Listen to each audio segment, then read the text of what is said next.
যদি কোনো মানুষ রোজা রাখতে পারে, নদীর সব মাছগুলো ওই মানুষের জন্য আল্লাহর দরবারে দোয়া করতে থাকে। সুবহানাল্লাহ।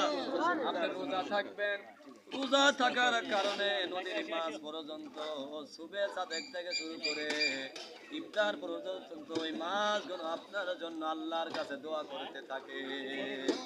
3 নাম্বার ফজিলত আমার ভাই বলেছে, রমজান মাসের আর কি ফজিলত হতে পারে? আমার ভাইরা, আমি যদি 2-1 ঘন্টা বলি তাও রমজানের ফজিলত বলে শেষ করতে পারবো না। জোরে বলেন সুবহানাল্লাহ। 3 নাম্বারতে হলো, আম্মা জান আয়েশা সিদ্দিকা বলেছিলেন, ইয়া রাসূলুল্লাহ, হাবিবাল্লাহ, আপনি কেমন করে চিনবেন, কিভাবে চিনবেন ইনি রোজাদার ছিলেন, ইনি রোজা ছাড়া ছিলেন? আপনার উম্মতদেরকে হাসরের মাঠে কিভাবে বেছে বেছে বের করবেন? আল্লাহ রাসূল বলেছিল, আয়েশা রে, আমার উম্মতেরা যারা রোজা থাকবে, হাসরের মাঠে যখন তারা কবর থেকে এরকম উঠবে, তাদের মুখ থেকে গন্ধ বের হবে, আমি রাসূল বুঝে নেব এরা আমার রোজাদার উম্মত। জোরে বলেন সুবহানাল্লাহ।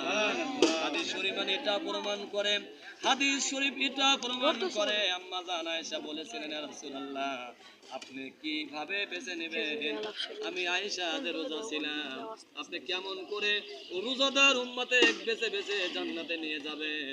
আল্লাহ রাসূল বলেছিলেন, সারাদিন না খাওয়ার কারণে এটা শুধু গন্ধ নয়, এটা আল্লাহর কাছে মিসকাম্বারার চাইতে বেশি পছন্দীয়। জোরে বলেন সুবহানাল্লাহ। 4 নাম্বার ফজিলতটা আপনাদের শোনাই, সময় অল্প।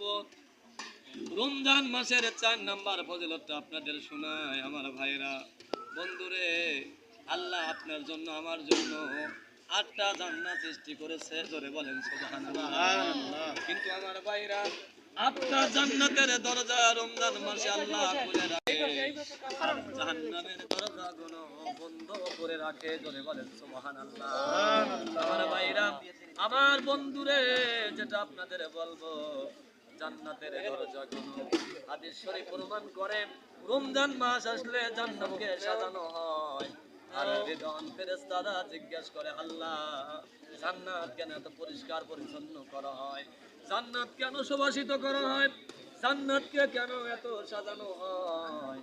আর এই জান্নাতের রক্ষণাবেক্ষণকারী ফেরেশতারা, রিদওয়ান ফেরেশতারা বলবে, তোমরা কি জানো না হুরেরা রে, এটা রমজান মাস উদয় হবে, এই জন্য আল্লাহ পাক তার বান্দাদের জন্য জান্নাতকে সুন্দরভাবে সাজানো হচ্ছে। যদি বলেন সুবহানাল্লাহ।